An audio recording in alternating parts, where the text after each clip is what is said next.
Good morning, I'm Kenneth Moten. And I'm Janae Norman here. The top 5 things to know this Wednesday. Number 1, breaking news. Alabama is now on the way to a near total ban on abortion. The state Senate passed a bill making performing an abortion at any stage of pregnancy a crime. The only exception would be if the woman's life is at risk. The Senate rejected exemptions for rape or incest. Court challenges are likely. In fact, the bill's supporters say it's designed to get the U.S. Supreme Court to take another look at Roe v. Wade. Number 2, Donald Trump Jr. will testify before the Senate Intelligence Committee next month. Trump's agreement to appear comes after he was subpoenaed by the Republican-led panel. He'll testify behind closed doors, and that testimony will be limited to 4 hours. That subpoena was issued because sources say Trump Jr. agreed to voluntarily appear before the committee twice and failed to show up both times. On to number 3, new details in the 737 MAX investigation.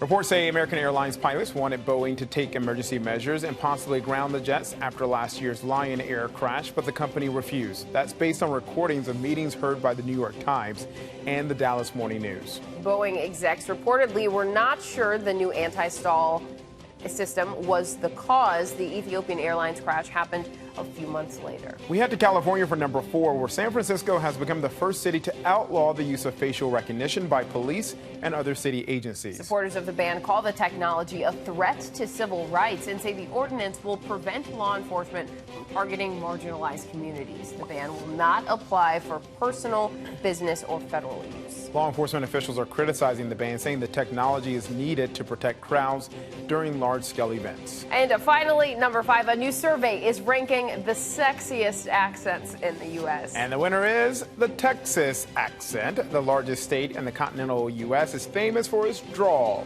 from El Paso all the way to the border with Louisiana. Coming in second, the Bostonian accent, while New York, Maine, and Chicago accents rounded out the top 5. Did Texas have more voters than anybody else? Oh, that's a good point.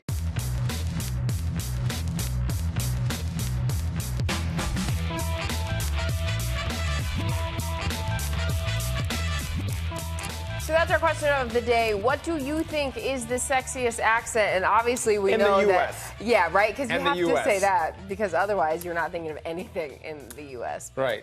I'm trying to think. Are there really any? We all have horrible accents. The whole entire country. I really want to quote this Kanye line about a shy accent, but I can't because there's like all this profanity in it. But Yeah. Chicago accent's not too bad. Tweet us, ABC I'm News biased. Live. Let us know. We're going to be talking to Julia McFarlane later on, and I think she has we'll a get to hear great that accent. We love that accent. We do. But now we'll get to the big story, that breaking news overnight, setting off a new legal battle over abortion. Lawmakers in Alabama have now approved a bill that would effectively ban abortion in the state. This vote could have nationwide consequences. And already a new lawsuit has been announced that could send this issue back to the Supreme Court. ABC's Trevor Alt has the details. Trevor, good morning. This is one we'll be hearing about for a while. Absolutely. It's setting up a long-term battle for sure. Janae, Kenneth, good morning to both of you. This is the latest in a string of state-level abortion laws causing controversy across America, but this Alabama bill goes the furthest of all of them, making it illegal to perform an abortion in almost every instance. He did not make a motion. He made a motion to table. It would be the most restrictive abortion law in America. After a passionate fight, Mr. Price. the Alabama Senate passing a bill effectively banning abortion by making it a felony for the doctor to perform the procedure. The bill's authors say they hope to appeal to the Supreme Court to challenge the 1973 decision of Roe v. Wade, which legalized abortion nationwide. We were trying to keep it just as it was to address the issue that Roe versus Wade was decided on, which is that baby in the womb a person. This bill going a step further than the so-called heartbeat bills passing in Georgia, Kentucky, Ohio, and Mississippi. The Alabama measure only allows exemptions where the woman's health is at risk. In cases of rape or incest, the woman would still have to carry a pregnancy to term. I apologize to the women of Alabama for this archaic law that we passed. As the bill was debated, protesters outside, some dressed as handmaids. In The Handmaid's Tale, it is all about women's autonomy because women have been pretty much treated like breeding factories, and we believe that this is what laws like this do. The bill now only needs the governor's signature, but will likely be facing an almost immediate legal challenge. After the vote passed, the ACLU of Alabama announcing plans for a lawsuit, calling the measure an unconstitutional ban that punishes victims of rape and incest. With the Supreme Court's conservative majority, overturning the established precedent of Roe v. Wade is a possibility. In fact, Justice Stephen Breyer, who is a liberal judge, wrote in a dissent of a ruling earlier this week that it makes you wonder what cases the court might overturn moving forward. Janae and Kenneth, back to you. Trevor, thank you for joining us this morning. Thank you. And some more breaking news, breaking overnight. What we know is that the number of dead in the Alaska mid-air plane collision is now 6. The Coast Guard says the bodies of 2 people missing since Monday's tragedy have been found near Ketchikan. That means all passengers are accounted for. In the investigation, preliminary data shows one plane dropped about 500 feet and hit the other. Weather possibly played a role. Neither plane had a cockpit voice recorder, and they're not required. Well, rising tensions with Iran could soon be felt at the gas pump. A major oil pipeline in Saudi Arabia has been attacked by drones and was briefly shut down. Rebels from Yemen, backed by Iran, have claimed responsibility. Earlier this week, Saudi oil tankers came under attack near the Persian Gulf. U.S. officials believe Iran or groups supported by Iran were responsible. The U.S. has sent B-52 bombers to the region in recent days, but President Trump denies that there is a plan to send in 120,000 troops if Iran attacks U.S. forces. I think it's fake news, okay? Now, would I do that? Absolutely. But we have not planned for that. Hopefully, we're not going to have to plan for that. And if we did that, we'd send a hell of a lot more troops than that. Secretary of State Mike Pompeo says the U.S. is not seeking a war against Iran. Meanwhile, Russia's president is praising the Mueller report. Vladimir Putin calls it, quote, a very objective investigation that did not show any collusion between his country and the incoming Trump administration. Putin talked to reporters just before meeting with Secretary of State Mike Pompeo. However, he did not say anything about the report's conclusion that Russia did interfere in the election. Florida's governor is talking about Russia. He says Russian hackers infiltrated voter databases in 2 Florida counties during the 2016 campaign. However, Ron DeSantis says no changes were made and the election results were not compromised. He did not say which counties were affected. Well, now to the groundbreaking vote in San Francisco that we told you about that could have national implications. The city has banned the use of facial recognition technology by police and city departments. Privacy advocates are applauding the move, while others worry it goes too far. This morning saying no to tracking faces. San Francisco has become the first city to outlaw the use of facial recognition by police and other city agencies. Supporters of the ban call the technology a threat to civil rights and say the ordinance will prevent law enforcement from targeting marginalized communities. When personal information of innocent members of the public is shared with third parties in ways that would make anyone uncomfortable. When marginalized groups, whether because of the color of their skin, their religion, national origin, sexual orientation, or gender identity, are tracked. The ban will not apply for personal, business, or federal use. Law enforcement officials are criticizing the ban, saying the technology is needed to protect crowds during large-scale events. If people know that we're not using certain technology, then we become an open target. Several other cities and states could follow San Francisco's lead. Similar legislation is already being considered in Oakland. And a lawmaker in Massachusetts has introduced a bill that would impose a moratorium on facial recognition until the technology improves. We've seen other countries trying it. The UK, China very famously has really been pushing hard on this. And it does raise a lot of concerns about people's privacy. Washington State also looked at this issue. Lawmakers there went in a different direction and rejected a moratorium on the software. Well, coming up, the big drama in the NBA draft lottery. Where the expected #1 draft pick will likely end up after this.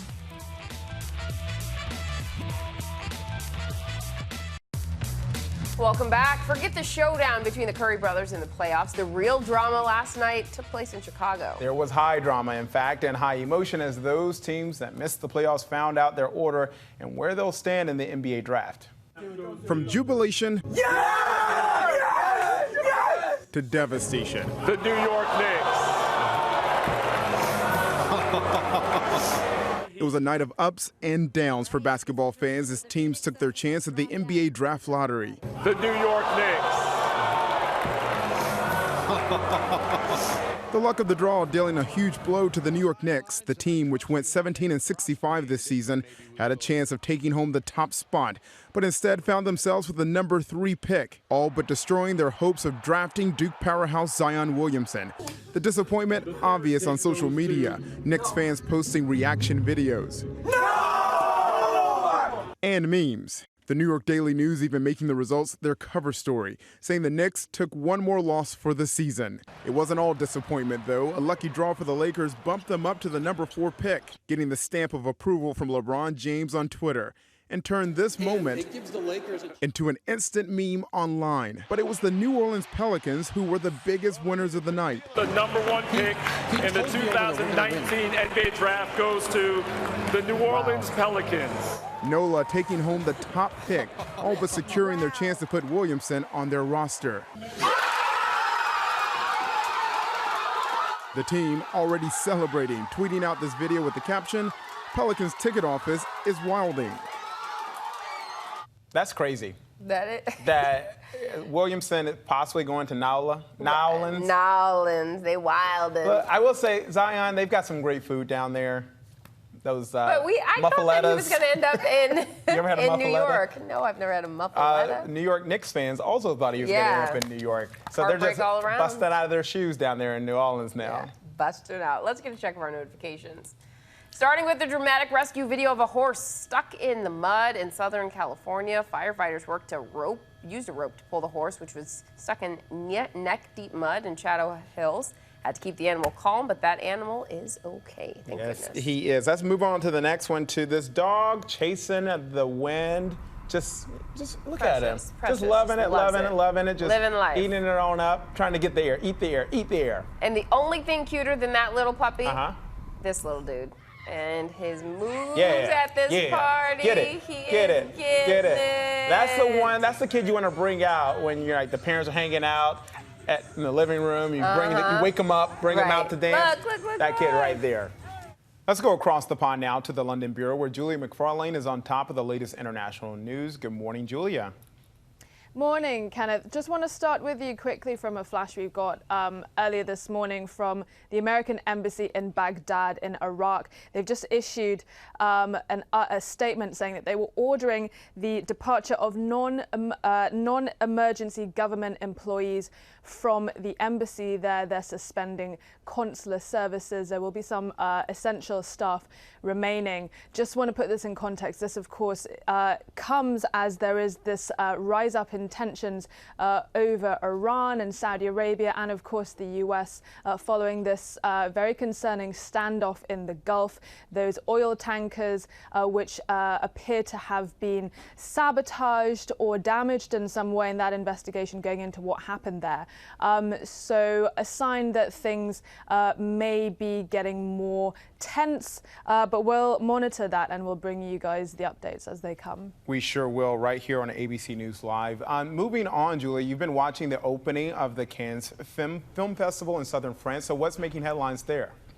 Yes, this is the 72nd Cannes Festival, that glamorous, glitzy award ceremony on the French Riviera. It's becoming an ever-increasing trend in film award ceremonies that a lot of the speeches are becoming more and more topical, even more political. Now, the top headline from the awards, the awards go on, they will continue this week, but the grand opening night saw the Mexican director Alejandro González Iñárritu, who's the jury president, making a very political speech, taking a veiled or perhaps not quite so veiled swipe at the policies of President Donald Trump, particularly for his policy on building that border wall between the United States and Mexico, warning that it could lead to another war.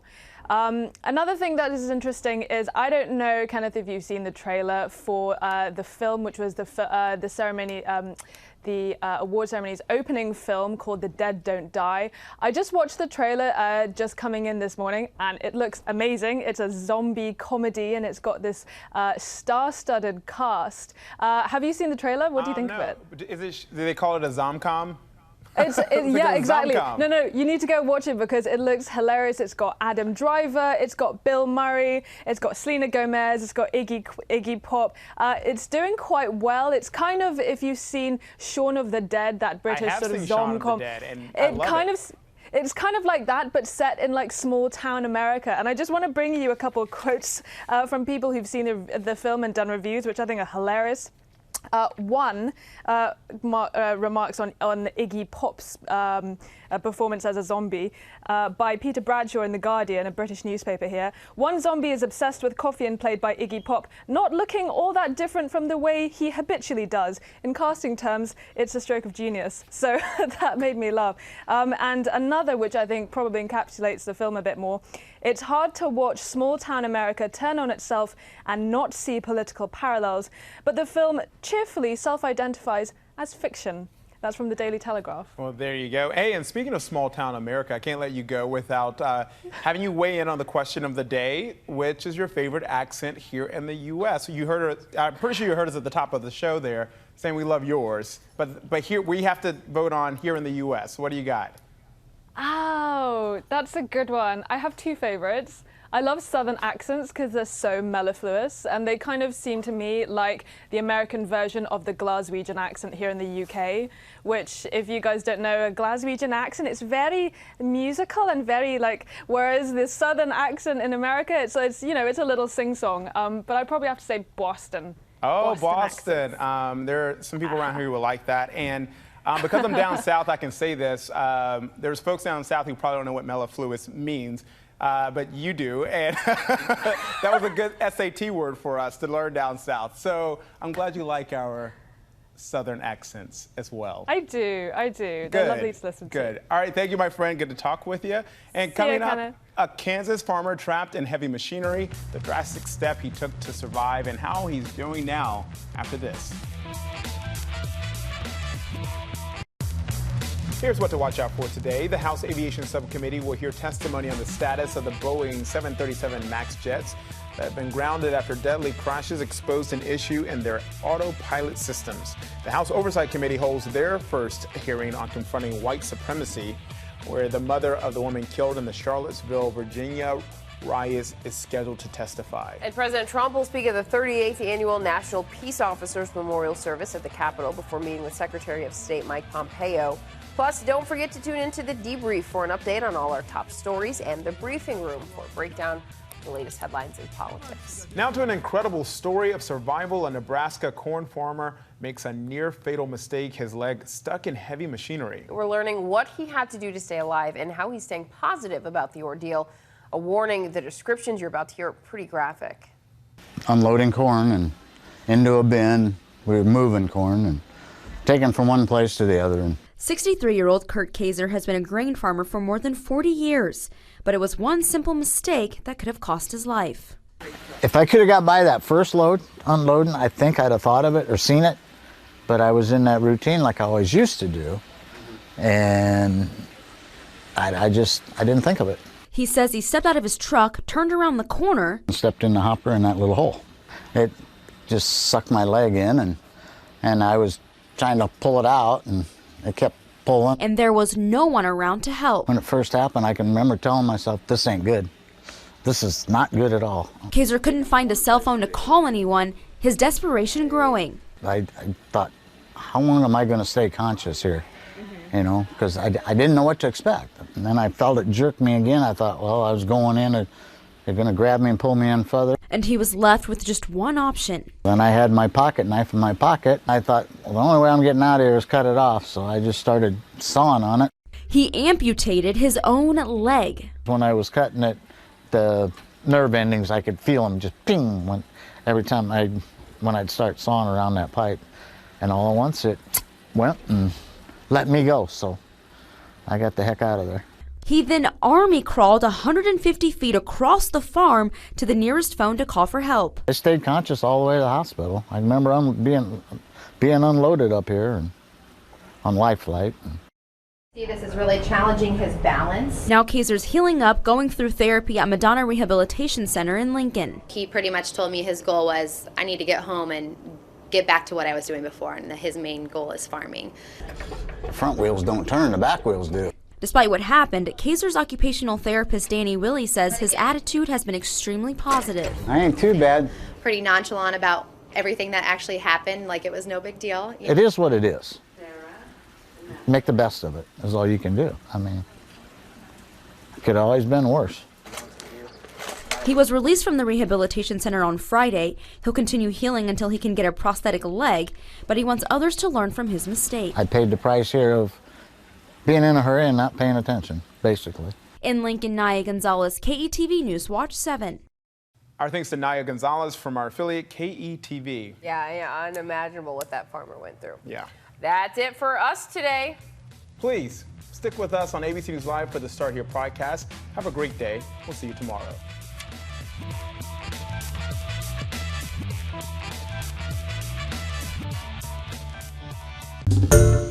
Hi everyone, George Stephanopoulos here. Thanks for checking out the ABC News YouTube channel. If you'd like to get more videos, show highlights, and watch live event coverage, click on the right over here to subscribe to our channel, and don't forget to download the ABC News app for breaking news alerts. Thanks for watching.